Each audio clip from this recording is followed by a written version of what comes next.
All right, folks, welcome back to another episode of the Salty Sports Show. Mhm. Back with episode 25. A late recording, but we're dedicated and we're gonna power through this like a bunch of champions. I'm Yep. of course joined by the namesake, Mr. Dr. Salt himself. Yep. Salt, how are you? Um, you know, you won. I So won. We'll get into that later, but yeah, I will be taking my victory laps either today or next episode. We'll get into that later. And the Mister Link, it's Link season. Link, how are you? I'm good. Earlier today, I rolled we played 3 games of bowling. Averaged a 108 on each game, so I'm proud of myself for that. Yeah, that's a respectable score for 3 rounds of bowling. I won't lie. I could not do that. I am Steven, and I am tired, but I'm doing well as well. Thank you for asking myself. All right, so we're on to episode 25 now. Big episode, kind of big episode. Last week was the conference championships for the National Football League. Some surprising stuff happened, some boring stuff happened, some exciting stuff happened. It was a big week overall, but ultimately the results going to be the Cincinnati Bengals beating the Kansas City Chiefs to head their way to their first Super Bowl in what I think 30 years or so. I can't remember. Someone can fact check that for Since me. I think '89 when they had I think Icky Williams.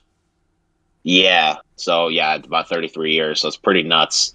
And then the Rams, their first Super Bowl since that was since 2018. That was something yeah. else. That was the stinker. I think I was falling asleep for like 3 quarters of that Super Bowl. I will not lie. I was like sick during that too, but okay, that's the story for another eon. So yeah, it's gonna be Bengals versus Rams at the Rams home stadium, SoFi. Gonna be a neutral site for the Super Bowl, of course, but um, a very exciting place to have a Super Bowl. And Bengals they got the narrative battle going. Rams, they got their redemption thing going. So we'll be more on that in a bit. But I think let's first break down the games since they were something. Let's first start with the earlier one. I would say, unless anyone has any objections, Bengals versus Chiefs. So Link, you want to lead us on that? Let's let the AFC fan lead the AFC championship. Yeah. Yeah, that's a good one. Let me talk about these two teams. One which the Tennessee Titans beat convincingly in the regular season, and the other we lost to in the previous round. I'm still not over that. So, let me just go ahead and explain what a tragedy it is for me. A personal tragedy. Not only did I go 0-4 last week in the divisional round, I happened to go 0-2 in predictions this round. Please do not ask me. You're kind of our reverse jinx. Next playoffs, I'm just going your reverse. Yeah. Don't worry. Yeah, if anyone wants, Super Bowl picks, you're gonna bet on the game. Don't ask me, please. Don't. It's not worth it. Or ask him and then just bet the reverse, one or the other. Right. So, So the AFC Championship game. Let's see here. It's Cincinnati, the up-and-coming team led by Joe Burrow, and then Patrick Mahomes. They're trying to go to 3 straight Super Bowls, something that the New England Patriots haven't even done. They would be the first team since the 90s Bills to go to 3 straight Super Bowls. crazy stuff. It's crazy stuff. Arrowhead's the scene like it has been for the last 4 AFC title games, Yeah, that's correct. Yeah, they lost to New England and then they won the 2 after. Mm-hmm. Yeah. Right. And, Kansas City did come off that big win over Buffalo. I mean, Cincinnati, did what they did against Tennessee. But, game started It was a bit of a weird match going into it. Yeah. Right. Game started off hot for Kansas City. I mean, they kind of left off right where they, at the end of that game against Buffalo, they kind of, kept their foot on the gas like nothing, they didn't stop playing. Mahomes looked very good. God, dude, that first touchdown pass by Mahomes. God, he was spoilers, the first half of football for Patrick Mahomes was very, very good. Yeah. He was throwing his 2 touchdown passes in the first half. Or wait, was it? No, I know the first two in the ones I can remember. Very nice passes. He's got such a great arm. I mean, we've seen him hit a different gear in the playoffs too, like all of it. Because like even this year, I mean, definitely a bit of a down season for what he's shown before. I mean, he was still amazing, but I mean, he's always hit it in the playoffs, and we saw it against the Bills. We're seeing it now, like you said, and yeah, those first two touchdown scores were just, I mean, vintage Mahomes. Let's just say that. Right. Yeah. And, the Bengals, I mean, they couldn't really do anything on offense the first half, right? Really up until the end of the second quarter when they finally got one drive going. But Mhm. at the end of the first half, but that big stop, yeah. After Eli Apple got abused like the whole game, he makes a play for once. Yeah, it's wild. The game It was goes an uphill in. battle for him for sure. Yeah. 10-21 looks like it's going to be a Kansas City victory, and then the second half starts. Andy Reid before that Super Bowl he had a notorious problem with blowing playoff games, especially with time with the Eagles. And you know what? It was kind of covered up for the fact that he finally won the Super Bowl. I mean, they went to the Super Bowl last year.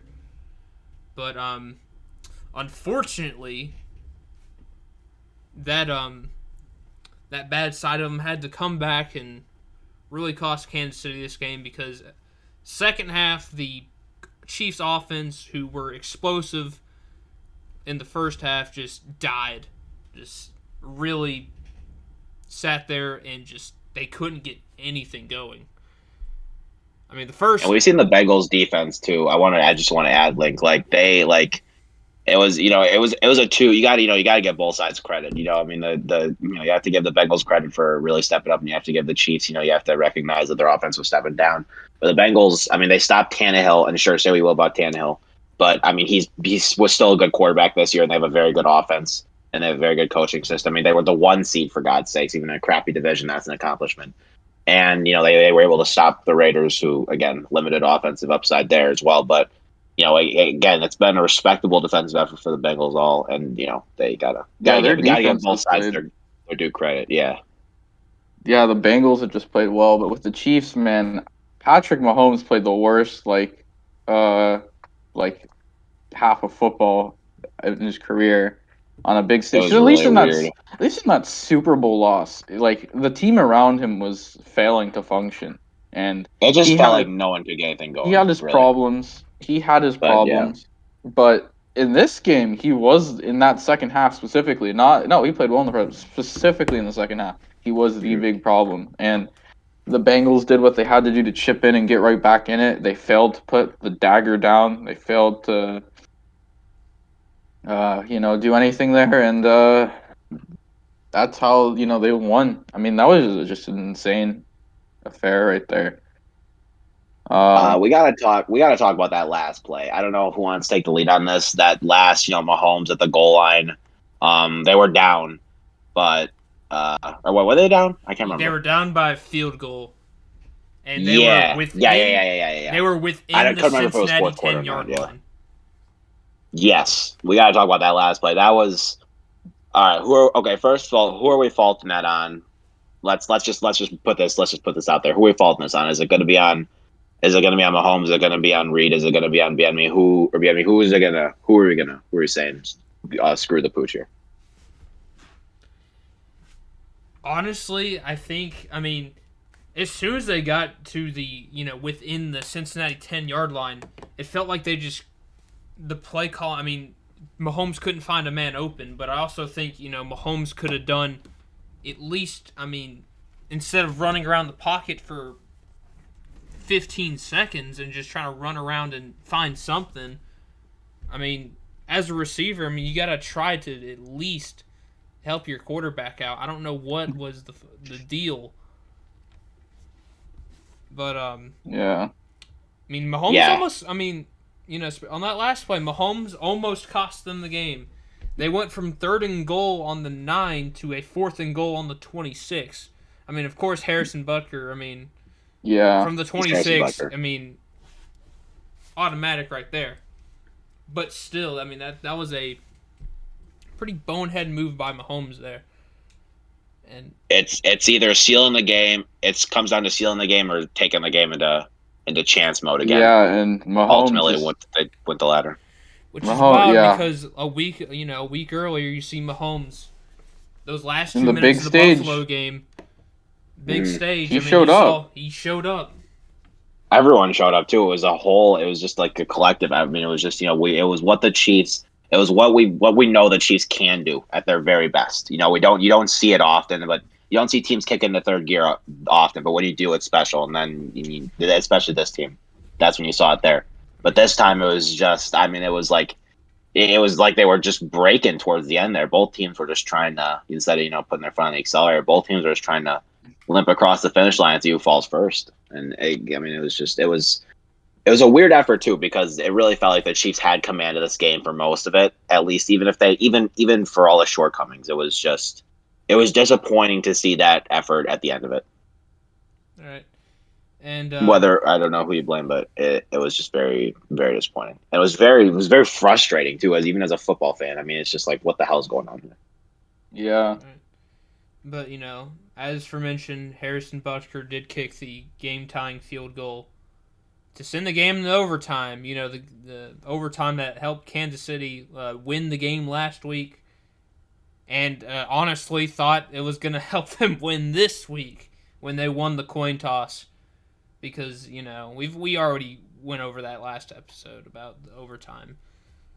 Mm-hmm. However, something happened. Almost immediately into overtime. Not only did Patrick Mahomes fail to complete any passes before this, but on 3rd and 10, throws a really bad interception. Like, it was pretty bad. I haven't watched it back.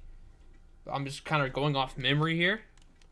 But he kind of just throws it, and he just tried to force it in the double coverage, and, Cincinnati just took the ball away from him.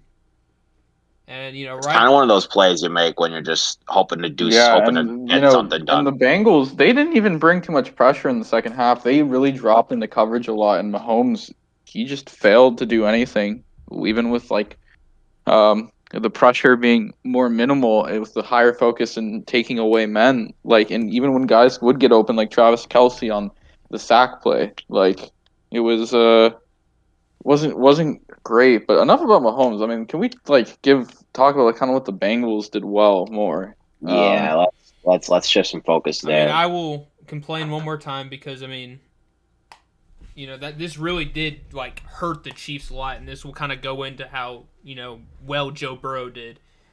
Don't know what the hell the defensive line scheme for this entire game. Like, they were trying to crash around both ends, the left and right. They were leaving way too many holes in the middle, which apparently they just did not watch the film from the Titans game, and that gave Joe Burrow so many rushing yards throughout this entire game. And, that cost them on a couple first downs. I mean, they had a lot of they had a lot of ways to go. And, I mean, the Bengals had a lot of ways to go all year. But, I mean, especially today, it was just the Chiefs' defense just was not. It was, like you said, it was out of sync at sorts at different times that made some crucial mistakes. And, I mean, it wasn't like Joe Burrow was torching them all day, but, it definitely wasn't like they were locking them up all day. Right. I mean, they were getting to him. Yeah, but I mean, like I said, They were. Due to the fact that they were, crashing the lefts and right sides, they left gaps in the middle for Joe Burrow to just run right through and pick up a first down. But, exactly. Talk about Joe Burrow, man. He had a very solid game today. I mean, definitely made up for the fact that he got to play this week instead of getting sacked, every single down. But you know what? Joe Burrow certainly is a special person. Like, he is God. He's handled the playoff pressure super well, and especially with Cincinnati, who's just a very team. I mean, no one really ever took. I mean, I still find it hard to believe the Bengals are in the Super Bowl. he's just taking command of this of the staff, and he told him after the Titans game, he's like, I'm sick of this underdog narrative. We are a really good team, and we're going to show the world that. And playing, and that kind of confidence, from a sophomore quarterback, especially. I mean, he's fired up. A He's ready to sophomore go. So leading quarterback this team, he is. The thing is that I'd say that he's been in those big pressure situations in college, and honestly, Mhm. you could argue that with the Bengals kind of being further than where anyone thought, and the fact that that was his last ride in college football, no matter what. I mean, that the stakes, I mean, not the stakes, because the Super Bowl is always going to be higher stakes, but the pressure on him to deliver now isn't as high, and he's delivering anyways. Yeah, and Exactly. you'd think, getting hurt halfway through your rookie year would, kind of ruin a bit of your confidence. No, man. I mean, you hear him in post game interviews and pre game interviews. He's confident as ever in this Bengals team. And you know what? I would be too, considering some of the weapons he has on display. I mean, Jamar Chase is Jamar Chase. Definitely, Christ. It's kind of hard to to think that this would work, considering Cincinnati's position in the draft, and like taking a wide receiver was a gamble move, considering the O-line issues that was plaguing this team in 2020. But I mean, hey, it's worked. But also T. Higgins had himself a really good day. He had 6 receptions, 106 yards, including I think it was the Mm-hmm. Oh yeah. There was one that he had for like 40 yards. I'm pretty sure that was the one in the first half that was going into the touchdown drive. I don't exactly remember, but you know what? He had himself a good day. It's nice to see too, because he's just been a little bit. I mean, the show has always been. Let's not kid ourselves here. The spotlights are always been on Jamar, but Higgins is really good, and he's shown that he's really good this year as one of their wide receiver guys, and he's just kind of been. I don't know. It's been a more silent playoff run for him, which is kind of surprising considering how crucial he's been in their offense this year. But I mean, especially today. And I mean, maybe not as silent, but to me, it's felt like it's kind of in the background with Jamar there. But today, he's just really against the Chiefs, he really showed that he's the guy. It was exciting to see that talent on display again. I think I might have just had bad just some bad like some when you get like food poisoning, you can't ever look at that food the same again. I think I was just watching him against the Raiders. It was just not fun, and I think it's just I think he's in this time especially just showed the world what he can do at the biggest stage, and that's always special. But I mean, yeah, really big major props to the guy. Yeah, and I mean, just like what a year for the Bengals, and like I mean, I think people, their D line. I mean, that needs to be talked about more. Guys like Hubbard, Hill, Reeder. I mean, they just have made so many big plays, and I mean, that's probably the underrated defensive line unit of the league. I mean, and their DC. I don't know if he got any job offers, but if things go similar again, he could be next year. Yeah, I could totally see it. I totally agree. Especially now going to another draft, they're definitely going to help. It's going to be another area of focus because obviously that in the O line, but it could get even better. So I mean, there's a lot to look forward to there, and a lot on his horizon for sure. But I mean, yeah, it's just a great overall game. We didn't even talk about Joe Mixon. The guy got 21 carries. They really entrusted him with the ball this game, and he delivered. He had 88 yards, 4.2 per carry for the math there. A very, very solid game from him. I mean, he's been their primary ball carrier forever. So it's just, and it was nice to see it on display here, especially too because another guy who's been kind of this playoffs, has kind of been been relied on, sure, been delivering as much, not so well. And you know what? You want to talk about another Bengal who showed up this postseason? Evan McPherson, the kicker, man. He has not missed a single one this postseason. He was excellent. I mean, he had that 52-year one from in the game against Kansas City. God, dude. Talk about talk about guys playing with fire, playing with confidence. Guy's a rookie kicker. Basically, the least cared about player in position in sports. Oh, it was laughed I mean, about after. All right, drafting a all kicker right. in The the fifth punter, round. the punters, the punters, the punters, and the long Okay, snap. okay. Come on, let's not. Okay, first of all, Salt, it is way too late to be criticizing me for saying the kickers in one of the least undervalued position in sports. Okay. Second of all, get drafting a kicker in the fifth round like he was is like sacrilege to the general NFL, community. And I'm not saying it's right or wrong. I'm not taking a stance here. I'm just saying, you know, you get a guy like this kicking the last field goal of the game, putting the whole game on the line. You're in good hands. You're not sweating. You're not driving yourself nuts. So I mean he's been playing like he's been playing with confidence. It's admirable, and he's a very very good kicker. So definitely well deserved for the guy. Yeah. Bengals, they went from the outhouse to the penthouse. They're playing for a Super Bowl. Wild stuff. But, Good for them. Good for them. It has been a good conversation with them. Shall we shift over to the NFC in Los Angeles, more specifically, Oh boy. the two California teams, the Niners and the Rams, matching up in at SoFi. NFC stakes on the line, the narratives on the line, which we'll get into in a little bit. Oh no. Um, Well, I don't want to talk about the narratives.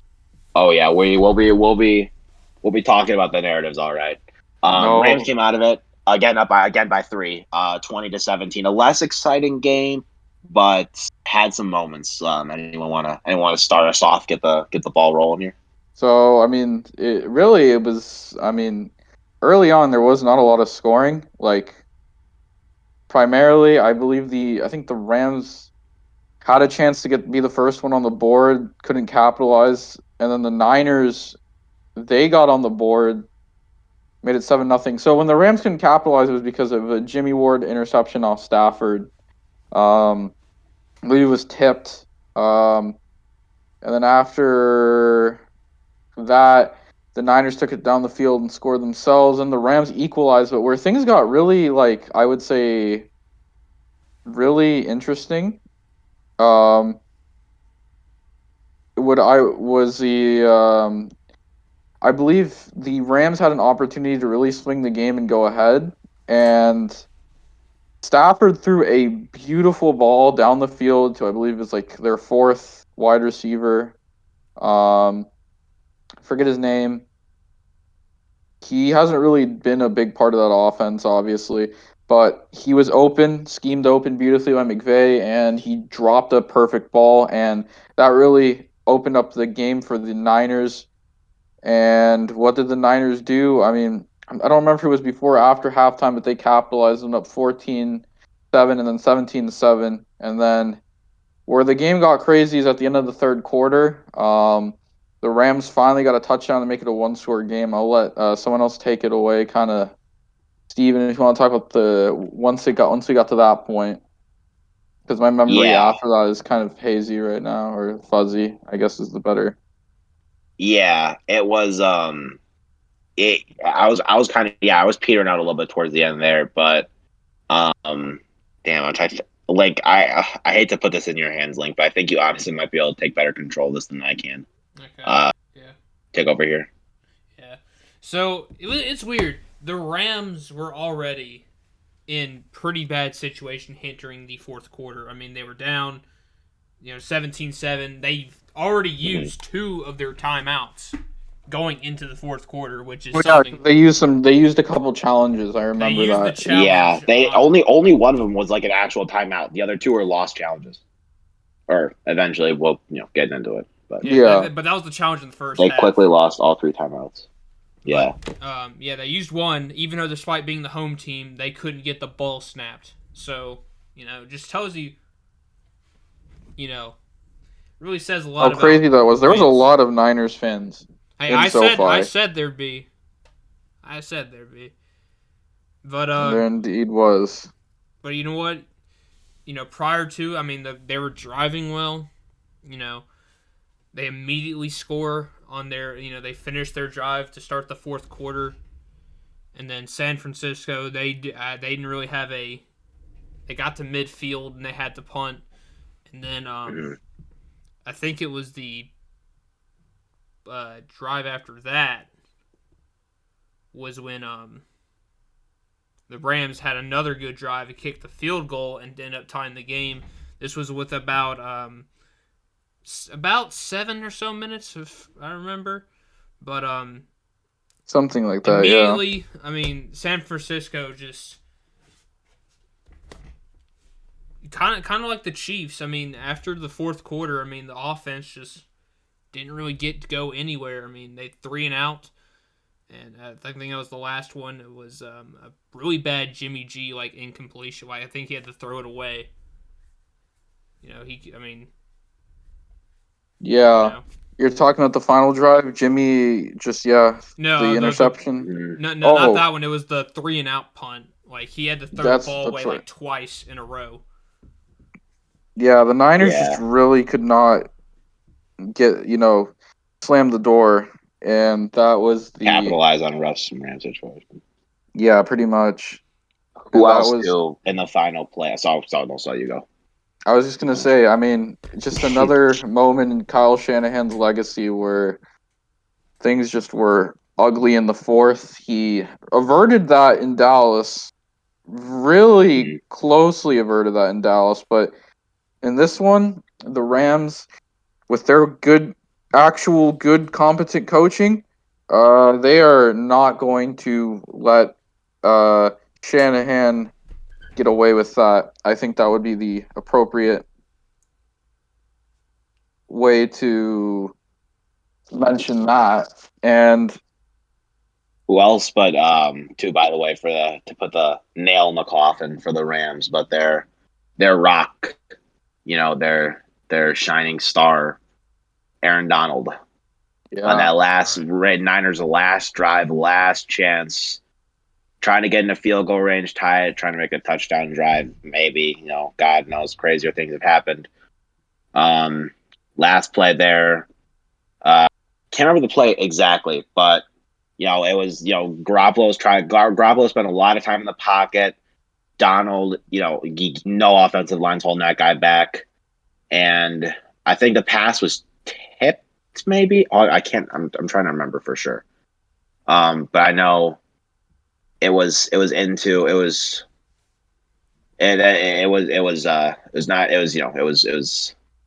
nail in the coffin. Donald, great defensive play on his part. And he's done that his whole career, and he's been to the Super Bowl before. Wants to go back again, and who else? He wants that shot at really? He wants that's a player I want to see get that ring, Aaron Donald. There are other guys like Eric Weddle, Jalen Ramsey. Now kind of he's established himself, Cooper Kupp, and of course Matthew Stafford. You hope that they can get that ring, and it could be on the cusp with a victory. As for the Niners, that's the end of the Jimmy Garoppolo era, and what is the way to truly sum it up? Would a tease work? I don't truly know, because sure, it was a tease, but they won. They won a lot as long as Jimmy was healthy, but that was still a very big if, to be fair. It was, I don't know. It's been kind of a weird road for the guy, for a long time. And, again, same thing. But, I don't know. It's just a weird team. It's a weird team. And put in a lot of weird situations, putting a lot of weird records throughout the last few years, but I don't know. Yeah. It's just weird. Really. But congrats to the Matt. We haven't talked about Matt Stafford. This wasn't his best game of the postseason. We should have. Yeah. This wasn't his best game of the postseason. However, it's very hard to top what happened against Arizona. That's true. That is 100% true. But even what he did, I mean, against the Buccaneers that was final it was, drive, it was a man, good effort. he did really well. I mean, he managed the clock. I mean, he managed to get. I mean, so on that last the field goal drive, I mean, they were on their own 39. I mean, they didn't get they got a benefit of a not very good punt. With about they had over 6 minutes to go. I mean, they managed to. I mean, he managed to get the team to get they get in. It was I think it was sometime before the 2 minute warning. Managed to get his team in field goal range. I mean, he didn't. Yeah. He didn't. He didn't incomplete. Or there was no incompletions on that last drive, other than like the only play that went for negative yards was a sack, which I mean is not really his fault. But Yeah, it was a pretty quick sack if I remember. Yeah. But yeah, I mean Stafford. There's been the doubts and the doubters like myself, but he has proven us wrong. And You know who he didn't prove wrong, Salt? yep, here it goes. Because you know who wasn't saying, dude, I'm telling you, no, the Rams. It wasn't even a spite pick, really, because I have all the incentive in the world to hate on Stafford, which I've done aplenty in the last, in the last 6 years. No, not even last 10 years. I mean, okay, I wasn't into football when I was 8 years old, but as much as I am now. But I've had all the incentive in the world. I digress. And I don't know. It just felt postseason experience with the Rams. Okay, first of all, I should address what I'm talking about, because for those of you who don't know, when we did our brackets, my Super Bowl pick, I was so close. I was so close. My bracket was terrible, but I was so close. I was going Rams Chiefs, missed by 3 points. 3 points, I missed that. And I had the Rams win it. And honestly, if I still, that's for another time. We talk about the Mickey Super Bowl. Mouse When we do a Super bracket. Bowl preview. The Rams had to dodge Dallas to make it this Yeah, far. listen to this guy. It's just white noise with this guy. It's completely white noise. Nope. It's completely white noise. Completely white noise. Had Everyone to was. dodge I don't know. It Dallas. felt like Stafford. For all the faults you can give the guy, it felt like he needed. Everyone says that some athletes need haters. It felt like Stafford needed a guy in his corner who was, or at least what I've seen. I mean, obviously everyone in Los Angeles is pulling for the guy, but it felt like the Rams had everything in place, and Stafford with such little playoff experience. Sure, it's been tumultuous with the Detroit Lions, but tumultuous is the word of the millennium for the Detroit Lions. So I'm not sure you can fault him too much for that. And he showed us what he could do. And again, some Cardinal. I mean, it was against some. There were some tough teams. I mean, they had to. They had to play the Cardinals. So we love the Cardinals, but I mean, okay, I kind of felt like that team collapse in the playoffs was imminent, but I don't want to, rag on them. I mean, they got it done against them. They were still a very talented team. Got it done against Tampa Bay, reigning Super Bowl champions, led by the Super Bowl king Tom Brady, and now he got it done against probably his most underwhelming competition, Jimmy Garoppolo. But we actually have to talk here. about Tom Brady, but that will come after. That will. Yeah. Little foreshadowing, little unsubtle foreshadowing. There was a lot there, but yeah. Very But proud I also want to mention too, before we end this, nice little shout out, or a couple little shout outs, because I feel like there are some players who are due credit who we haven't really talked about as much. On Los Angeles' side, OBJ, big game for him, 113 he beat yards. The Baker allegations. 12.6 yards per attempt, and 9 receptions. Biggest stage, the guy signed mid-season. Their wide receiver, probably their wide receiver 2 on the depth chart, but really it's Los Angeles. Really, it's kind of just a crap show with that. But the guy, he was really going for it, really going at it, looking like had that vintage OBJ vibes there. And he had to battle a lot in this corner, like you said, Salt. The Baker Mayfield, that whole debacle, that was just a nightmare for the Browns all year. Baker allegations for himself. Yep, and everyone was asking if he was going to go to the Packers, which thank God he didn't. He was going to go to the where he's going to go. Ended up with the Niners, or not the Niners, by the way. Ended up with the Rams. And I mean, we've known he can be a good weapon when used really well. And he just found himself in that position this game, and he took advantage of it. We know he could do it. It's been an uphill battle for the guy the last 2 years. And even though it's OBJ, I mean, even though the guy's I mean, he is probably one of the more dislikable athletes in the NFL. Wouldn't I say don't want to that. be don't want to rag I on mean, two guy, but there's a lot of I mean, perspective, it's a but little. Yeah, it depends on who you're I talking to, wouldn't but I say mean, that. I would say controversial, just because he. Let's just say that the New York media and guys that show personality can be nightmarish. yeah, New York media was a little bit cruel to the guy, but it's just been a lot of lot of yeah, controversial, probably the better word to put it. But guy really pulled through. He's a very good wide receiver. He can do a lot well on the football field, and he did do a lot well on the football field. So be another guy, Saul, you were mentioning guys you'd like to see win rings. OBJ, even though he joined the Yeah, team midseason, of course, another guy to add on that list.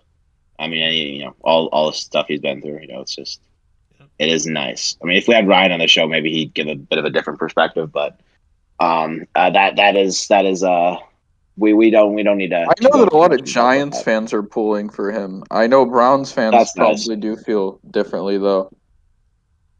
Yeah, I mean, everyone's probably got some sympathy for the guy in their hearts. It's in some level, so Yeah, it's just nice to see him. And I do want to give credit where credit's due, also to Debo Samuel, who this playoffs. I mean, just in general for this playoff run, he's been just a phenomenal. I mean, season, just a yeah, season. like yeah, I was just about to say, like, let's not pretend it's just a playoff wonder here. This guy has been a fantastic weapon for them throughout the entire season. He was, I mean, just like a morph wide receiver running back. He's just been used so well in all these roles for them. And I mean, it's been shown in the playoffs too. I mean, that ability, that versatility has really been an effective weapon in Shanahan's back pocket Yeah, against all these teams for what honestly has been a pretty underwhelming playoff offense to make it's not only for sure to make a deep run, but not only but just to make the playoffs. Period. It's just been he's had a huge part of that offense, and them stopping at the championship should not take away from what he's done and how effective he's been. I mean, you saw him against the Cowboys. So I really only saw him against. I mostly saw him in this game, but I mean, you could probably attest to that. yeah. Oh, he tortured us. That big touchdown run that would ultimately prove to be the winner, and Mhm.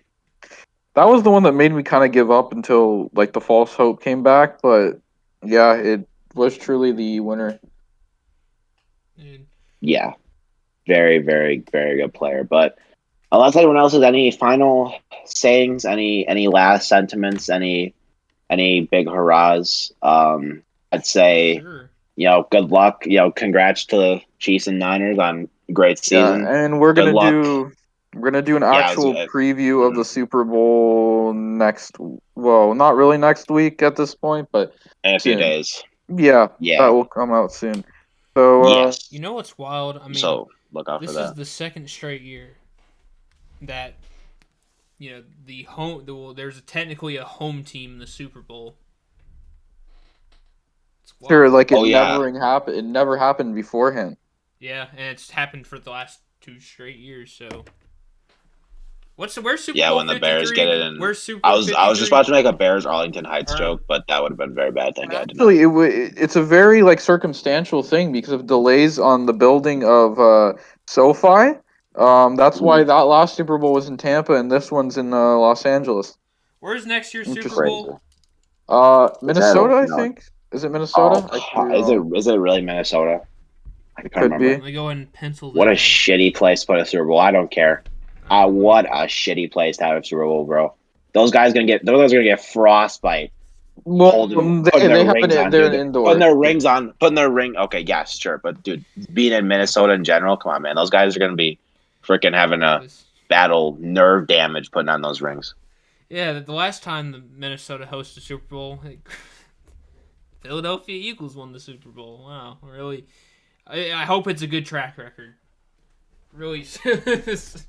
We could probably say table this discussion for next year, but I mean, yeah. Point is, Minnesota sucks. These teams, good conference games. Good luck to the Rams and the Bengals. Yeah, this is the The first Niners, Super Chiefs, Bowl I great can season. truly remember where I feel like you could pull for either team. Yeah, both I teams feel have the like narrative battles there for the was other side. there was some level of something like whether like last year there was some level of Chiefs fatigue but not as strong, and then there was just a Tom Brady fatigue, and either way there was someone to root against. This is the Yeah, freshest Super Bowl in years. Like, And then obviously the year before you had, well, the Chiefs were likable, but then the 49ers, I mean, they have a likable cast of characters, but they're the 49ers. They have a lot of historic rivals that just, you know, they have reasons to root against them. And, I mean, this is a fresh Super Bowl matchup. I mean, the Rams, sure, they've been here before. but they lost. That's the big Yeah, they thing. did lose in a game we don't talk about. They can get a fresh start, and then you have the Bengals. They haven't made it since the '80s. It's really nice, really nice. Anyway, I think that's enough about the conference championship games, right?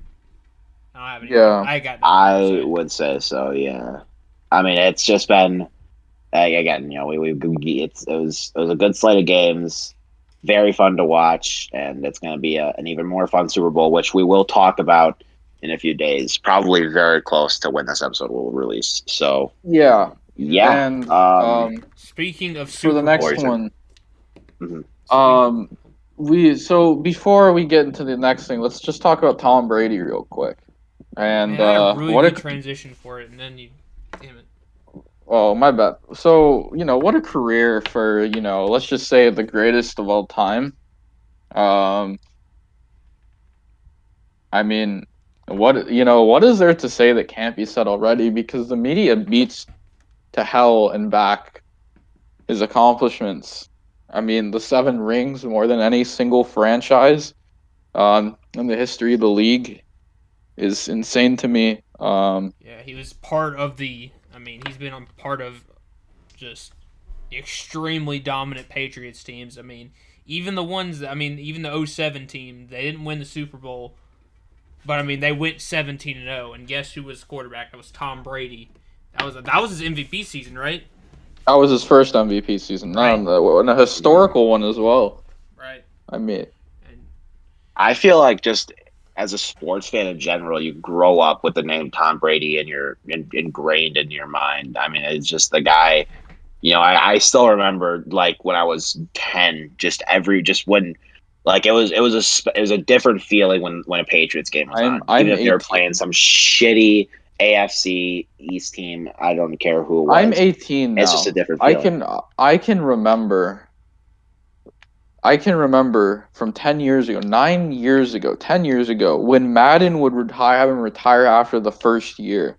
That's how long he went. I feel like Yeah, that is a very good example. And you know, and I mean, there's just been so long, just people wondering how long is he going to keep going. I mean, various moments were like, "Is this it? Is this it?" And he kept going, and well and truly, when it felt like it wouldn't be it, that he would give it another year, it was it, and that is just crazy to me.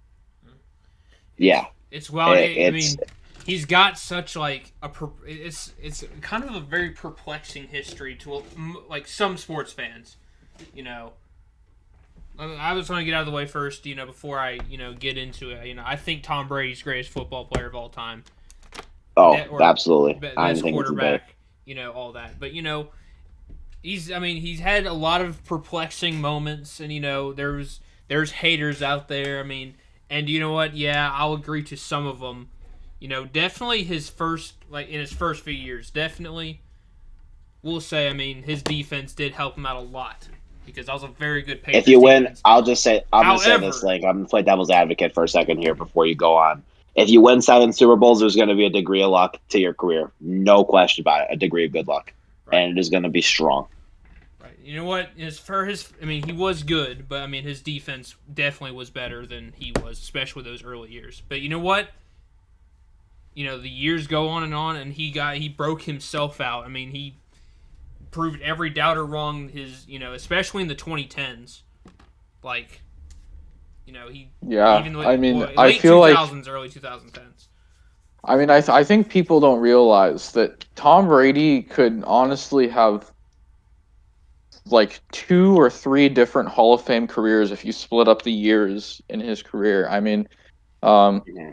you could I talk agree. about you take, let's say, take the stretch when he won 3 rings in 4 years. I mean, that's always going to get a quarterback in the Hall of Fame. You talk about from the years that those 7 years that he really didn't get one, he was still like very dominant. I think he won a pair of MVPs, led a team to a 16-0 record, went to the Super Bowl. He didn't get it, but I mean, with that 2007 season being arguably the greatest quarterback year ever, I mean, it gets him in the Hall. And then you talk about the remaining years of his career. I mean, you get to 2014 and you get through his retirement, and he gets a 4 rings. I mean, which is going to land any quarterback in. But unlike the original trio of rings, you pay it. He had the dominance, and he was at various points, the best QB. He was like tried and truly beyond those rings, the best QB in the game at for a lot of that stretch. There were times where maybe you can go, well, now it's Mahomes' time to have that top spot, but that should still count a lot for something. And in that way, it's crazy to think about how he had like 3 Hall of Fame careers. Right. And he's been a part of literally. Like, go back and look. I mean, you look at a list of like the top, like a top 20, top 10, like best Super Bowls. Majority of those are going to be Brady Super Bowls. I mean, we can't forget his first one in 2001 against the greatest show on turf. The Super Bowl in Houston. I forgot that was that 38. Yeah, it was 38. Win or lose, I mean, Brady was a 28 to participant in 3. classic. He participated Yeah, in classics, whether it even was even even against the Eagles, that was yeah, like I the was about to first Super mention Bowl that. I really remember watching. That was like special watching that game. I mean, I don't even think I've watched. And I don't think I people are watched gonna Super Bowl in like say, 20 years as well, good as that game. people will bring up, even though Brady didn't ultimately win that game, that is a performance that was all time and is deserving of a win, but he just happened to go against possibly on the opposite end. It may have been the 2 best quarterback Super Bowl performances ever dueling against each other. That's something that is rare and special, and crazy. The greatest of all time against a backup quarterback stepping in and getting the result that we got. I mean, it's David versus Goliath. yeah, Yeah, starting out. We all know the story. Drafted, so late in the draft that, Sixth round, 199th overall. 199th. Just the most wild story you can. I mean, A imagine telling someone in story, 2020 that honestly. Jake Fromm is going to be the greatest quarterback of all time. Like, honestly, the story you're never gonna get in the history of the NFL ever again. Like, there's gonna be, looking forward, there may be a quarterback. You look at this young generation of teams and players. There may be a quarterback that may reach 7 rings, but they're not going to have the story and of Tom Brady and how he got there, and yeah. all And that. I was gonna say, Just the what we can wild. say now about Tom Brady on here, we're gonna leave things out. We're never gonna do him proper justice because, I mean, he was the underdog that became the GOAT, Yeah. and there. You look at the stories of other guys that were perceived as the greatest of all time is in their sports. I mean, Gretzky didn't have a traditional path to the NHL, but he was a very dominant player going into it. And I mean, there were some expectations that he was going to be as great as he was. Possibly, I don't know. Looking back at the '80s, Michael Jordan was the 3rd overall pick of his draft. They didn't expect him to be the GOAT, but I mean, the Bulls, when they selected him, expected him to be the leader of championship rings at some point. And you take a look at I mean, whoever you think it is for baseball, I mean, guys like, I mean, a lot of guys were, that you can say up there. I think Bonds was like a high draft pick, right? Correct me if I'm wrong. I'm gonna have to fact check that real quick, I believe honestly. he was either I think he was viewed as a top prospect. I know Ken Griffey Jr. Sixth was viewed. overall. Yeah, sixth Yeah, overall. Bonds was viewed as a top prospect. Ken Griffey Jr. was viewed as a top prospect. I mean, like, just throwing those examples around. This was the football, the sport where draft picks usually you know what you have like in the draft way sooner than you do in other sports because you expect those guys to make those impacts as soon as possible. And Hmm. where it truly is the underdog, you truly are an underdog being a late round quarterback pick. It's truly exceptional that sport in that with as big as the stage as it has, with the scrutiny that you have there, that is the one where the underdog story became the dominant force, and he became so dominant, so much so that it didn't matter anymore. Everyone rooted against him because he was the evil empire. I rooted against him because he was the evil empire. I would be lying if I said I did not. I mean, Uh, and despite every cheer against him and for him, but a lot more against him, he won, and he caused nightmares for every fan base there is. I guess I mean, that is a good way to put it. I mean, he'll live in infamy amongst fans of the Dolphins, Jets, and Bills. I mean, just he'd own them. I mean, I even as a Titans fan, I mean, I do want to forget 59-0, but I mean, that's part of his legacy. Dallas could never beat Tom Brady. Right. That was a big thing, and he said he hated Dallas growing up, and it's a shame we couldn't get 1-0 on him. And just another one, just thinking of examples here. I mean, You guys are no. I gotta say, you guys are chumps, man. Okay, you got Bears.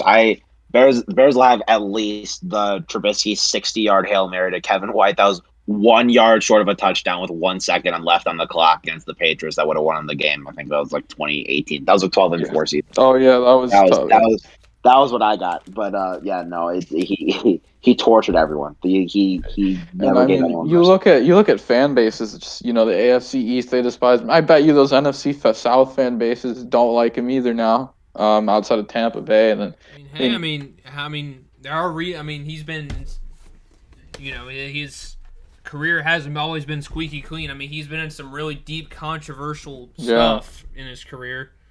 And yeah, and then you look at that people really like yeah, to drag on even today. I mean, you still have some people want to talk about Snowgate, or what was it called? the Flakegate. The flight. No, it wasn't the Flightgate. It was what was it called? It was when during his first run, it was the snow game. Was it? What was the? He fumbled it, and it wasn't a fumble. I forgot what was the official name of that game, but that was controversial. I mean, Spygate, Deflategate, all this nonsense. But you know what? You gotta put all that aside. I mean, he won 7 rings, like period. Yeah, that's just difficult. And now I was just gonna talk about more like fan bases that he's just tortured. I mean, now Green Bay. I mean, he Right. that NFC Championship. I mean, what he's then you look at the AFC historically through the years, him just beating Pittsburgh. The rivalry with Baltimore, Indianapolis with Peyton Manning, He made the Denver playoffs. eventually with Peyton Manning, and like it was wow, just crazy to look back on. He made the playoffs with the Patriots. I think every year except for I think two of them. I think 2002 and the year he got hurt. I think that was Yeah, 08. Those are the yeah, only two he times has he not missed. missed the playoffs as the actual starter since that second season, which is insane to think about because even when a lot of greats were in their prime, like Drew Brees and Aaron Rodgers, they were part of teams that didn't make it for one reason or another. Brady Yeah, like never missed Breeze. it. I mean, Breeze had to really revive his career after he left San Diego and went to New Orleans. Yeah. That's a shame too. I mean, think about it. all the quarterbacks that we all here. I mean, we're all about the same age. All the quarterbacks Yeah. that dominated the early mid 2000s, 2010s. Brady, Roethlisberger, Rivers, Breeze, Eli Manning, Peyton Manning. I can't think of any others off the top of my head right now, but like they're all gone. It's wild. Half of them were Chargers. I like to bring that up just to make it the narrative that Chargers are the saddest franchise in the NFL. I like to bang in that narrative. But crazy man. It Now we got a new it generation of makes it quarterbacks. makes you it definitely makes you think about where you've come from. I don't want to get too far into the whole nostalgia thing. Yeah, But I know I think we should probably wrap this up sooner rather than later. yeah, But but I just overall just a great career for Brady. And We absolute we congratulations and best luck to him in retirement, him and his family. we yeah, the could. absolute greatest. I mean, we could do like a short bit about how he retired and the whole saga around that. Around he retired. Okay. No, not really, but.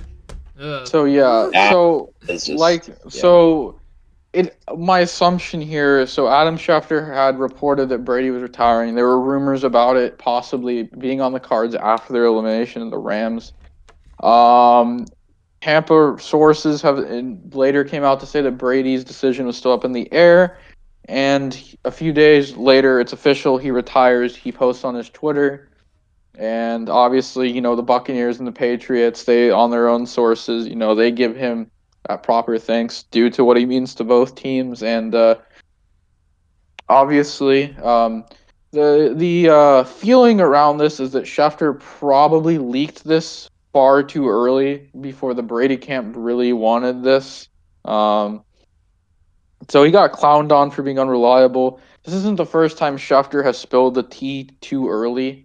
Um, but Brady eventually did go on to call it a career, and what a career it was.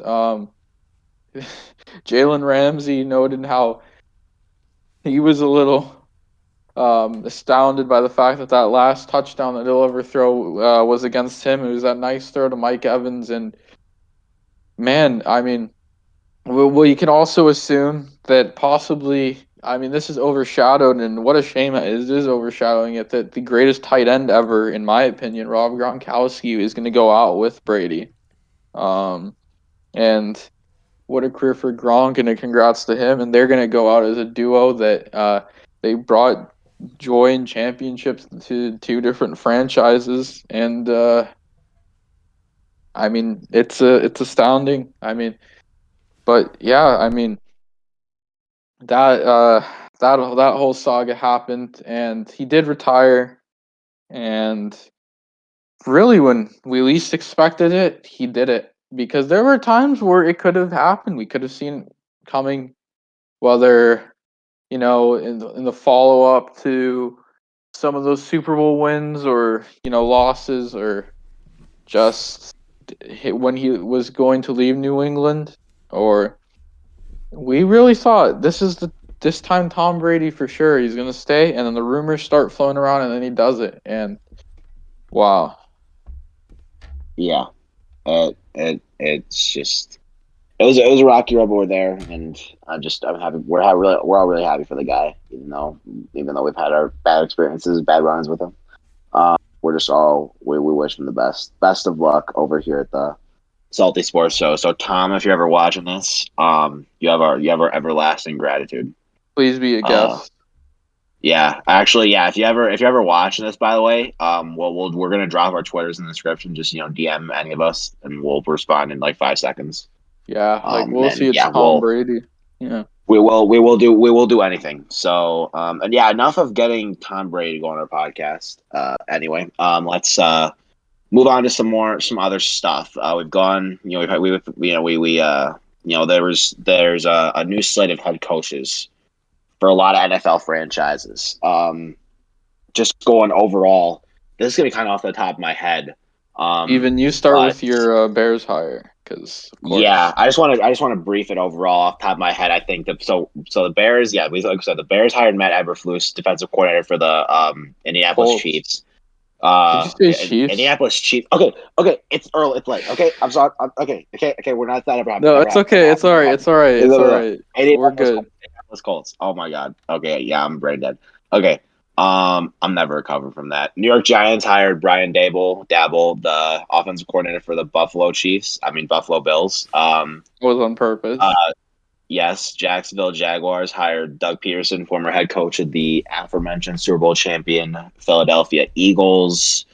Uh, who am I forgetting here, Salt? Um. Give me So I believe the Vikings are still yet to fill it, though. I think they're rumored with like a Rams staff member right now. Kevin But O'Connell, their offensive coordinator. Yeah. Kevin O'Connell, yeah. I believe Kwesi is looking at that. The hmm Dolphins and the Saints remain unfilled. Yeah, Sean Trying to Payton think. retired. Yeah, Sean Payton. I think we discussed that when the For Brady another rumor time, I would mill was say. going on. Yeah. Yeah, that's for another time because he's still kind of We yeah in we in we we limbo. we talked about last week how the NFC South might be pretty bad, but let's Yeah, see. The I'm just Broncos trying to think of hired the openings. Nathaniel Hackett. Oh yeah, the Broncos hired Nathaniel Hackett, They're and then also up for sale. the Raiders hired Josh McDaniels. That's it yeah, You from notice the Patriots offensive coordinator for them for a little while. um, oh So yeah, a Josh lot of a McDaniels, lot of yeah, yeah, a lot of stuff to go through. I'll start with my Bears here, and I'll try to make it short and sweet. Bears really, this wasn't I mean, most head coach hires it's top down, so you get a whole new staff.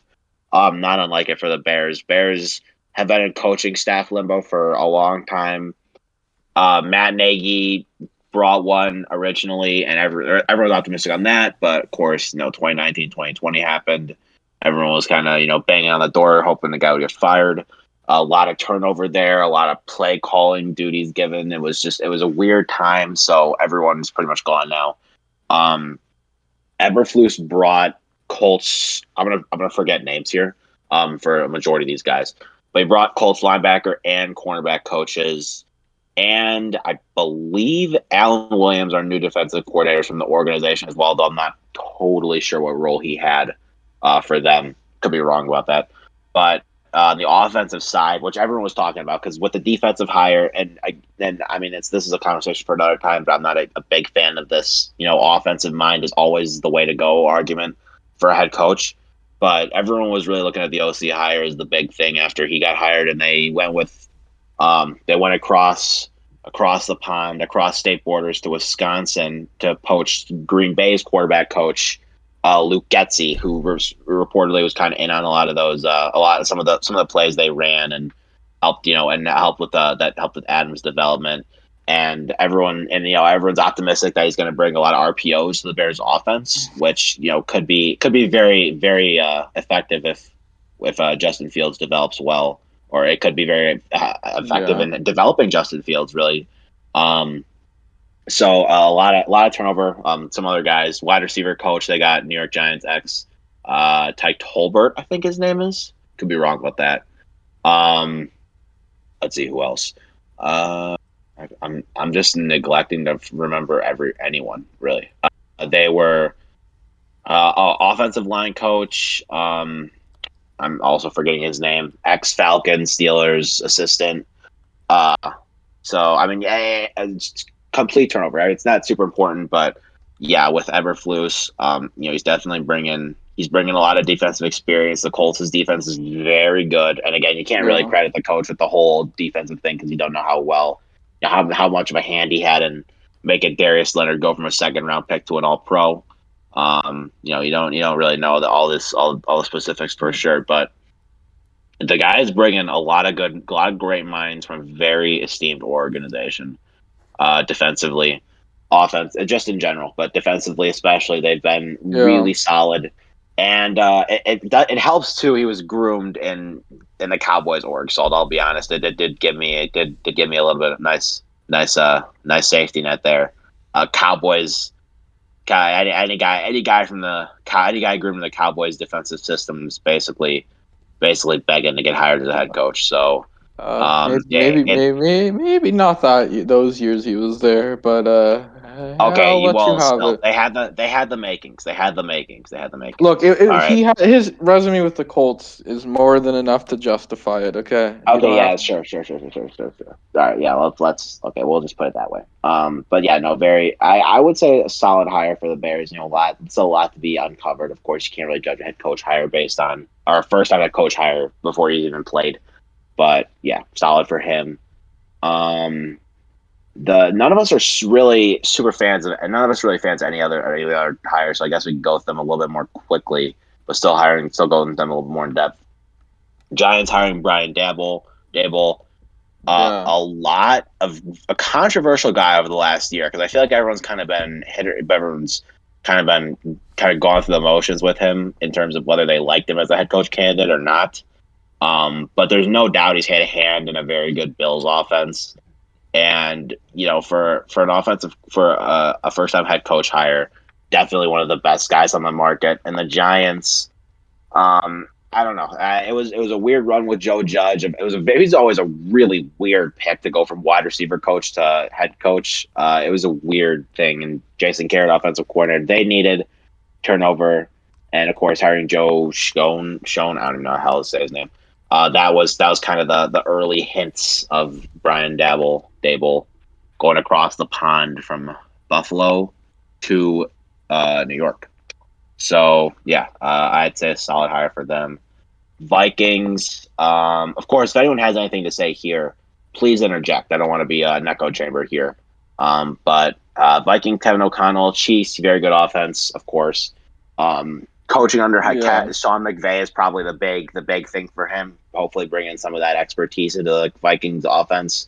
Mike Zimmer, not exactly a terrible head coach, like a guy who everyone was demanding should get fired, but a guy who like everyone was like, all right, time, let's move on It's from this time. guy. It's time. Yeah, it was everyone knew it was time. I mean, the Vikings have been a very ant team with a lot of solid weapons I mean, not a lot, but enough to make the playoffs in the NFC for a little while. So a little turnover. I mean, bringing in a guy, even if they went with a safe pick, I think they'd be all right. But yeah, Kevin O'Connell especially, they're hoping he brings that McVay mindset. Whether or not he does, we will see. Yeah. But yeah, there's some optimism there for sure. Josh McDaniels, one of the guys I'm less high on. I don't know. The Raiders are in a really they're kind of trying to deflect a lot of the PR shitstorm that rained down upon them with John Gruden. Their interim for his name it skips me at this time. He was pretty solid, I thought. I mean, he was as good as an interim could be for a team that was vying for a playoff spot in the AFC. And I mean, he almost made it semi round at least, and it was just one bad pass at the end that killed him there. But I don't know. Any guy from the Patriots organization. It's kind of a stereotype at this point. You're not always super high on because they're always trying to Yeah. bring in that like Belichick mindset. But And I mean, his McDaniel's, first head coaching stint did not end well. I think that's Oh, also. that yes, was with Denver, right? that too. Yep. Oh, Yeah, ugh, yeah. yeah, that too. So I don't know. They must have really seen something in him that they like. For me, I don't know. It's a little bit of a it's a little bit it's not the best pick. I'm not super big on it, but again, could very well be proven wrong. Raiders have done that to me before, and he comes from a very solid offensive team, I guess, under Bill Belichick. You still got to say that. I mean, that's gonna be the reason. Going to be a big reason everyone's hired from there. Jaguars hired Doug Peterson. I actually really like this hire. I wanted Doug Peterson. He was one of my top head coach picks for the Bears. The Jaguars really don't. If any team is going to be in that Bengals situation next year, or at least anywhere close, not like Super Bowl, but like a good team chance to make the playoffs, I honestly think it could be the Jaguars. I mean, Trevor Lawrence's ceiling is ridiculous. They're in a really good draft position this year. Got the number one overall pick again. Um, they didn't really get to use Travis Etienne last year, and he's still really Yeah. talented. They got a lot going for him. So they look with a guy like Peterson, who I think is a little bit. Everyone is kind of everyone doesn't really give as much of a fair chance based on how he went out in Philadelphia. That shit storm year. Oh my god, that was a nightmare. Yeah. But he definitely deserved another shot to head coach in the NFL, and I'm glad he's getting it with Jacksonville. Honestly, Carson Um, Wentz not performing well really helped him out. Kind of showing, yeah, there was a Carson Wentz problem, and Wentz is not exactly good in the deflecting some of locker that room blame, either. giving some, yeah, Yeah. given, maybe, I mean, there's definitely a possibility of a downside here, but I don't know for the Jaguars, I think, especially coming off of Urban Meyer, I think like a guy with experience coaching in the NFL was definitely especially good for them, and I'm glad Pearson was the guy to get that call Yeah. for him. Last but not least, for now, Broncos hired Nathaniel Hackett, offensive coordinator for the Green Bay Packers. Not a huge fan of this hire. I mean, I don't know. Hackett, the Packers are undeniably, their offense is It the is strong point of that it team is very without clear what they question. are trying to do with this hire. Yeah. Yeah, They want Aaron exactly. Rodgers, Exactly. and that will be an Um, interesting saga to if find. that, if that works out, then it's all worth it because as long as you have Aaron Rodgers, I don't care who's coaching, you're gonna have a good offense. As much Yep. as I hate the guy, But so in that sense, hey, as that's much as you worked. hate him, he won't. Hopefully, he won't have to go to play Chicago twice a year anymore. Yeah, we're hoping and praying, man. We are hoping and praying, but it's I don't know as a head coaching candidate, not as a plea to get Aaron Rodgers playing for your team. I thought there were better guys out there. Honestly, I understood why he was getting interviews, and I thought he should have been getting interviews, but I don't know. Just was not one of my top guys. Granted, don't know too much about him. Could very well prove me wrong. And I think Denver's got a lot, still has a lot of promising pieces.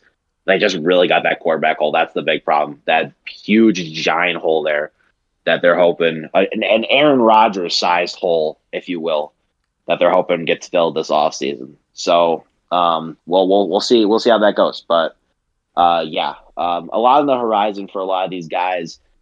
This is there are a lot of teams who are looking for head coaches right now, and this Yeah. might not be like one of the best years for it, but there are still a lot of guys who you got to tip your cap to. A lot of good candidates. Exciting to see how the slate is going to end up this year. And then next year, still some good prospects already going up, and yeah, we'll be excited to go. So with that, Man, I don't know also, anyone else. Anyone else got anything? just like to mention, it almost happened. I told y'all to maybe keep an eye on this, but the Jim Harbaugh,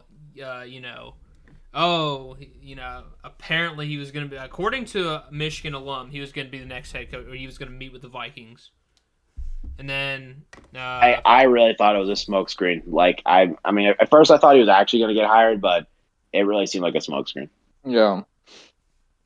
I thought he would too, but I mean, he's staying with Michigan almost,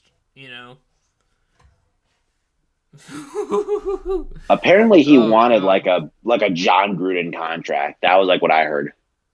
Like I think the Raiders were really in on him, but they did not want to give up that money. I mean, I would not want to give up that kind of money to any head coach. 10 years, $100 million. Oh, Definitely wasn't That asking for is exactly that, but he was asking for a big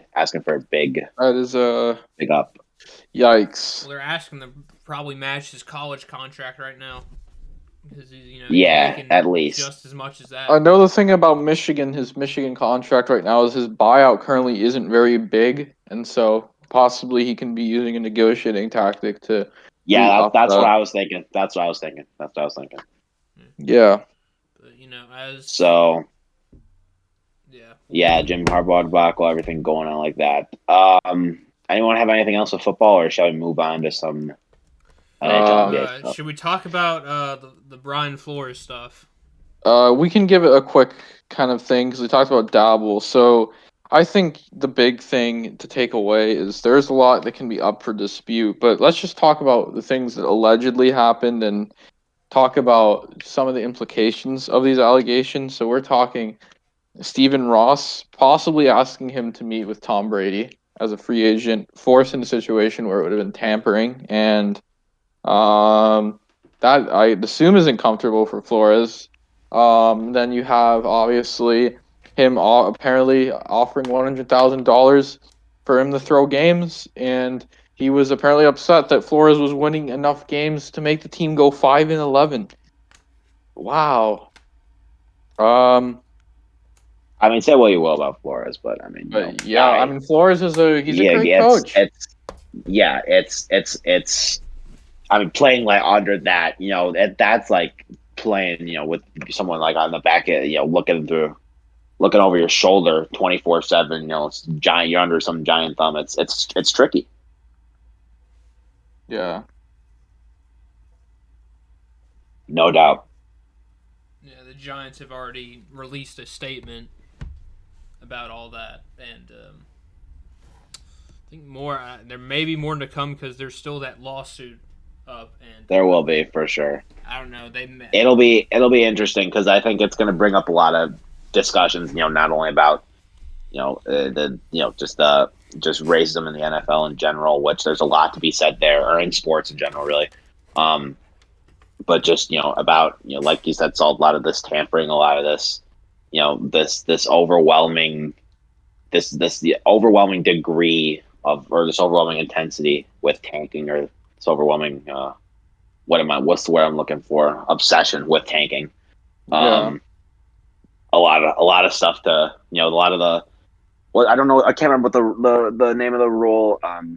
It skips me right now exactly, but a lot of the solutions the NFL has, a lot of solutions the NFL could go for. It's going to be it.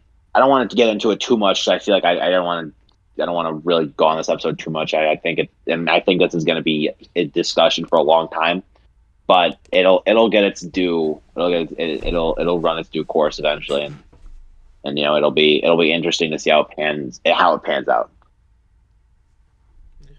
I think that's all with football this week, other than like the Pro Bowl. But Yeah, who cares? unless anyone else got anything, I believe we can move on. Salt, your any objections?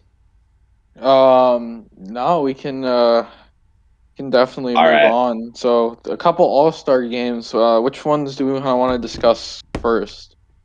let's do NBA, Salt, because this is our exciting ones right here. All right. The NHL one So was today as we record, but we'll talk about the NBA one. Um, yeah, so let me ask you, Steven. Do you think that DeMar should have been a starter over Levine, or do you think that Levine should have gone in over Trey Young? Like, what are we thinking?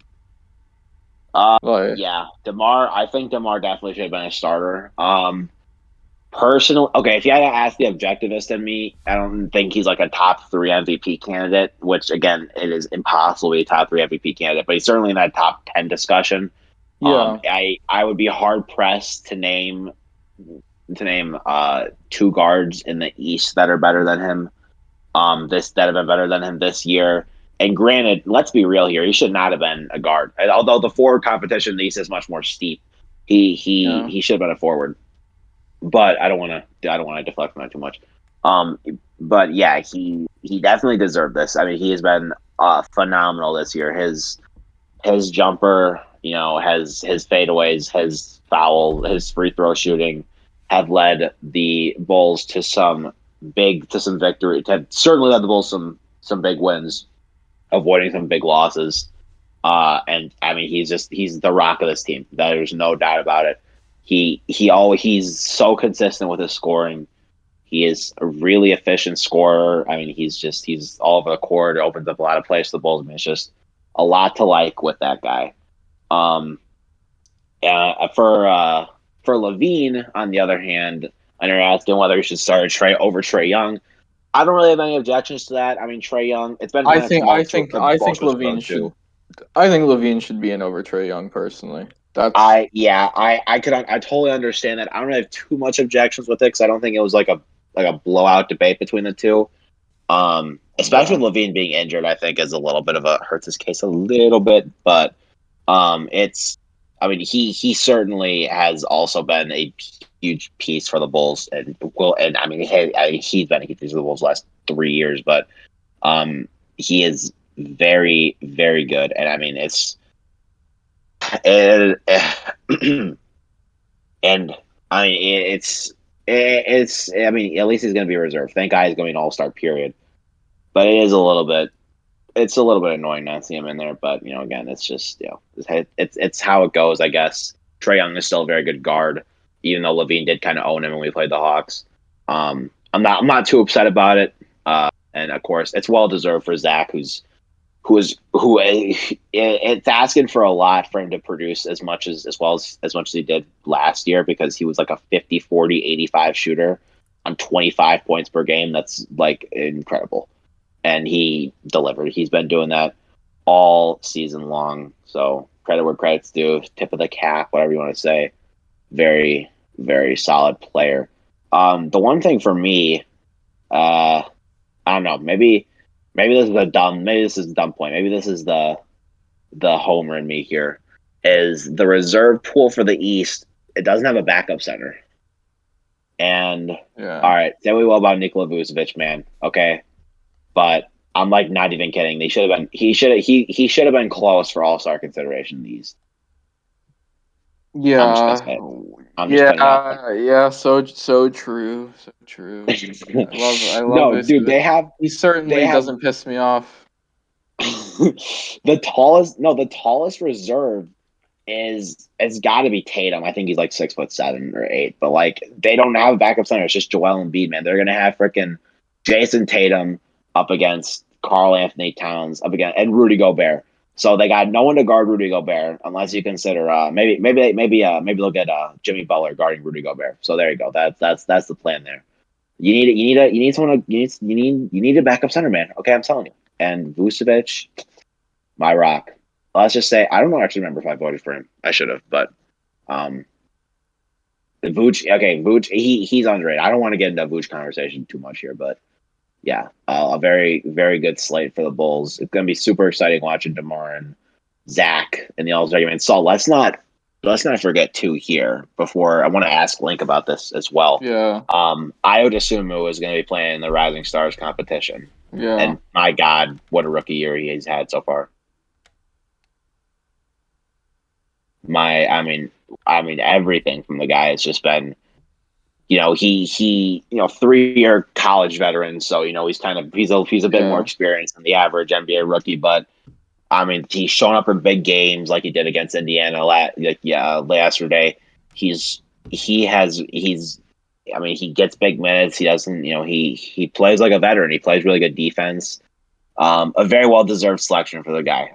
I think if you asked anyone for an NBA redraft, there's no question he's going to the first round to begin with. But he's played over his 38th overall pick status, and he has shown he can be a very promising piece in the Bulls' arsenal for the future, even with the unorthodox play on offense of his, or what I would consider unorthodox. But he has been a very solid player, so I got to give credit where credit's due to him. And I want to move on here to Link. I want to ask Link about, I don't know how tuned into the Grizzlies you've been this year, Link, but my God, John Morant, what a season he's had.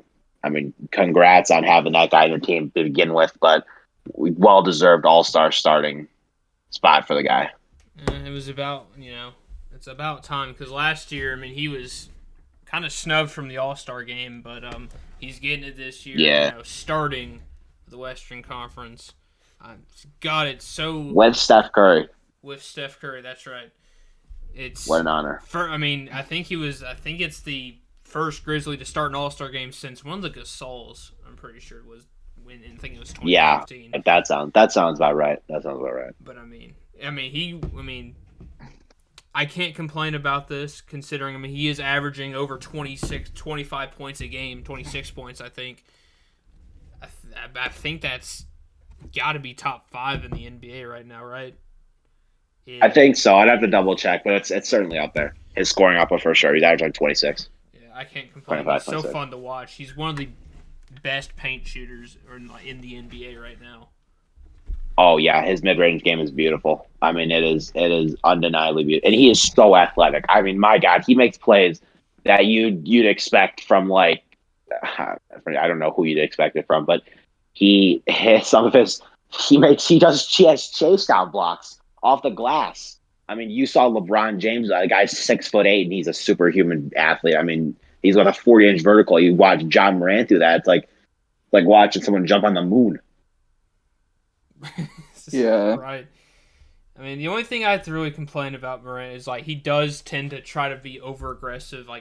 He tries to throw dunks on people when maybe not the smartest idea to do. I mean, how many almost posterizers has he attempted? Not only just this season, but his entire career. He's a very big fan of making defenders look silly or trying to make defenders look silly. Dude, but he's still, just a joy. It's just what you'd expect from a guy like him, trying to make his mark in the NBA. And it really, I mean, it's still been very good for the guy, and he's still a very good player. With it, in spite of it, I'm not sure. I'll go with in spite of it. On Link's word here because he knows more than I do. But the Grizzlies are really good. We'll get into that more later on, probably when the NBA playoffs kind of roll around, because the Grizzlies are certainly going to be a big part of that conversation. Right. But a very exciting All-Star game this should be for all of us, which is nice. I think about next episode we do, that's going to be the trade deadline. Yes. Yeah. There's already a lot of rumors going around. There's already teams potentially I know the big one right now is currently situation with the Nets and Sixers. And James Harden and possibly Ben Simmons. Right. And can you believe this, guys? 1 year ago, we were talking about the NBA trade deadline. We were talking about Nikola Vucevic getting traded to the Bulls. So remember that? I mean, yeah, I was so excited, man. He's lived up to the hype. Yeah. Okay. Link, see, this is why you shouldn't be a Bulls fan, because you have to deal with clowns like this every single day. Hey, now my guy Vooch. I just want Jokic. I want Jokic, okay? Yeah. Okay. I want Jokic too, pal. Okay. But it's not easy to get generational centers. Okay. It's not that easy. Being a Bulls Arturis will bring him home. Arturis will bring him home. We got Marco. Marco's mini Jokic. That's true. Yeah. Okay. Let's. The closest I've ever been to being a Bulls fan is when one time a relative of mine went to Chicago and said, "Hey, I brought you back something." It was a black Derrick Rose jersey for Chicago. Nice. It was very nice. That's so chills, man. Someone brought me back a basketball jersey. Oh my god, bro! Top two relative instantly in that conversation. Right. But but that's awesome. But I mean, yeah, very, very, very exciting All-Star game. This should be an NHL All-Star game. I honestly did not even watch today. You guys could probably. I wasn't able to catch it either. So, Link, if you want to take over. Right. Going in the All-Star game, the Metro Division was going to be, the big one to watch. A big story going into it. Ovechkin unfortunately could not play the All-Star game due to, I think it was sickness, I believe. But funny enough, the MVP, the one that led the Metro Division to the I'm sorry, I gotta be serious for a moment. The man, the myth, the legend, the one to help the Metro, win the All-Star game was Claude Giroux. And no, this is not 2016. This is current year 2022.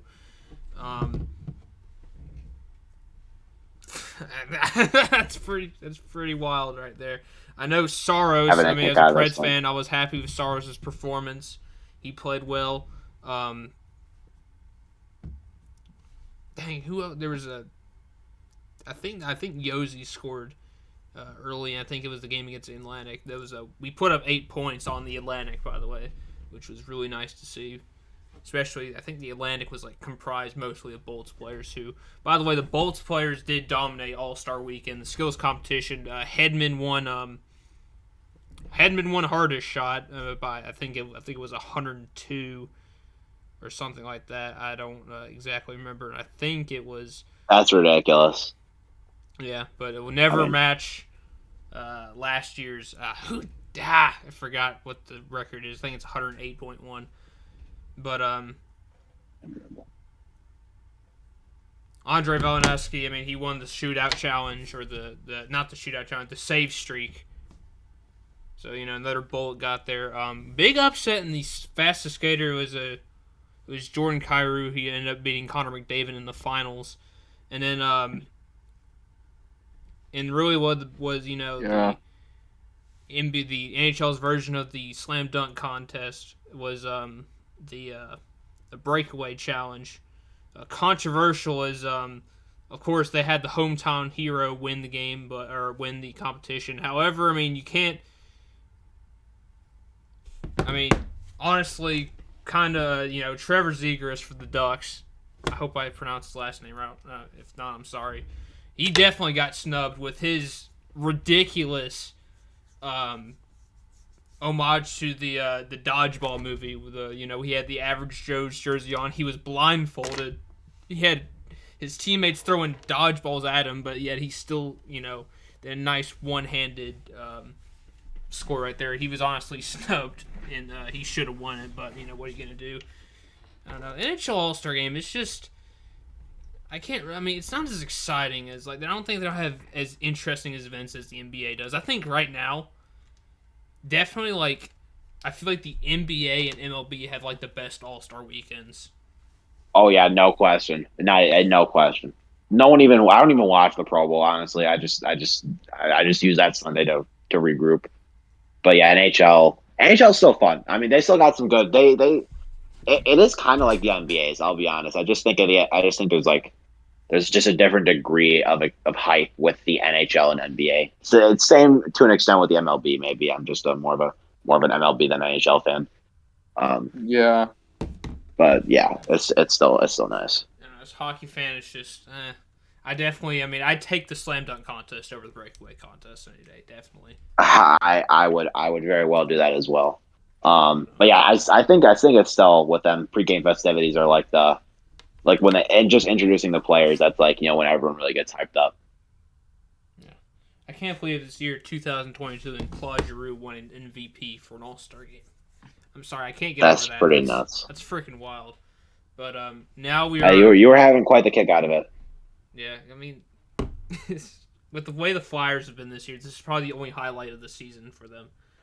But I mean, now we are officially in the second half of the NHL season. There's still, lots of questions to be asked. The trade deadline isn't like the NBA's, where it's literally very close. It's pretty meager. NBA's is honestly NBA's is honestly pretty quiet too. MLB's trade deadline is really the only one that's significant. Right. Where real big moves can happen. NBA, I mean, you'll get some big moves, but I mean, it's saying something that Nikola Vucevic was the most exciting trade at the deadline last year. So. Right. I will say, dude. One more thing about the All-Star game. God help me, dude. I couldn't watch the broadcast because sometimes you just have to watch it on mute because I don't know why, but ESPN definitely treats the NHL as a joke. I mean, it kind of already seemed that way with the way that only the NHL, despite being the fourth most popular league in America, despite all that, only getting one nationally televised game a week and everything just thrown on ESPN Plus. But the people they had, I mean, good God. I couldn't say. I mean, it was almost as bad as the expansion draft. And they had Seattle's. Wasn't definitely. It could use some marketing. It could use some more marketing flair. We'll put it that way. But that's probably just again a discussion for another time, I would say. But I mean, yeah, it's some exciting All-Star weekends, of course. Trade deadline's coming up. That's going to be another hot topic discussion for another couple of weeks. But I mean, yeah, I think if anyone want to use a bonus minute here, get something off your chest, get something going. I guess I'll take a minute. The Clash is tomorrow. I said last time it was the Saturday before the Super Bowl. I was wrong. It is actually tomorrow at 5.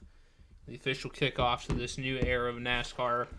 Like I said last time, hopefully this works because, Jesus Christ, they have so many different celebrities and, music talent there. I mean, it's pretty wild. If this definitely this will definitely affect this this next era of NASCAR if this fails or not. Because I mean, if this succeeds, I mean, you can think, I mean, will they run other stadium shows just like this? Like, you got to think, in markets that like they haven't really capitalized on, like Seattle or like Denver or even New York City. You got to think they may be trying to do the same thing over there to try to extend their brand in the areas they really haven't, struck a chord with people there. But other than that, I got nothing else other than, unfortunately, baseball in the spring training. That's in jeopardy right now. Oh yeah, and all that. We're gonna need to talk about the lockout when football season ends. I think we're gonna be where we should definitely be. We get on the lockout a little bit more. Of course, it'll probably be closer to ending than now, but it's been all over the place. Nothing's really changed, but that's the big story of it. So yeah, I'll take my bonus minute here. Talk about today. Yeah. I don't know. I don't think any of you guys watched this, but a big high school basketball game went on at the Wintrust Arena, where DePaul plays between Glenbard West and Sierra Canyon, where LeBron James Jr. Plays as I think a shooting guard. But big game for that. Both these teams top 20 in the country. Sierra Canyon I think is 14th and Glenbard West is 19th. I do not attend Glenbard West, but they are in like the same sort of ring of high school teams as school I go to.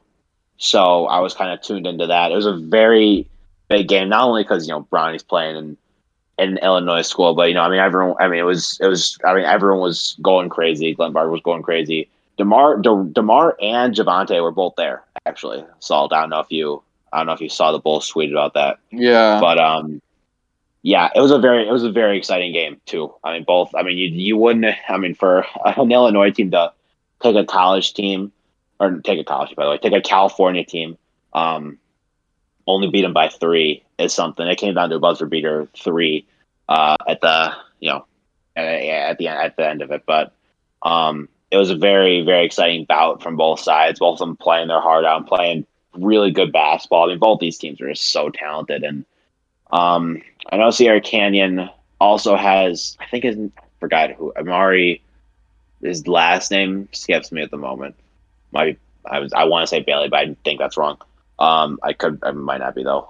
One of the top recruits in the country going to UCLA, so he is probably going to be in the draft sometime soon, or maybe like in 2024 or 2023 or so. But it was a very exciting game. I was happy to be able to catch most of it on ESPN Plus, and it was pleasant to see. A very, very nice game, but yeah, I don't want to spend too much time really breaking it down or anything. I just want to talk about that. I'm excited I watched that. So yeah. With that, it has been a long recording. Well, not too long, but longer it feels like with this whole thing. With this whole situation we have right here. But we're with the late recording. But yeah, these guys are troopers. Always have been troopers, and like I said, like we always say, it's been a pleasure, guys. I mean, It's been great taking. It's really crazy to feel like a little different taking more of the back seat today and letting you two really control it. It was like yeah. I mean, don't follow yourself too much. So you still were big. No, big, I'm just saying. I know it made me happy seeing you guys like take a lot of control. Is what I'm saying. Yeah, it definitely feels like we've come far in the last year plus. And it's almost been a year. I mean, once we get after the Super Bowl, we're gonna start to get that. Yeah, I think so, and that's gonna be something. We're gonna need a reminiscing episode, something to talk about some of our highlights or something like that. But it's been a great episode 25, Super Bowl preview coming up, conference championships recapped, All-Star games talked about. Coaching hires discussed, a lot of good stuff on the episode today. A lot of stuff on the horizon that we're excited to be talking about.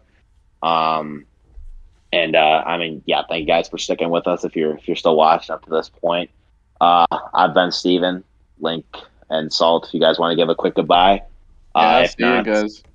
Thanks. It's been a pleasure. Thank you all so much.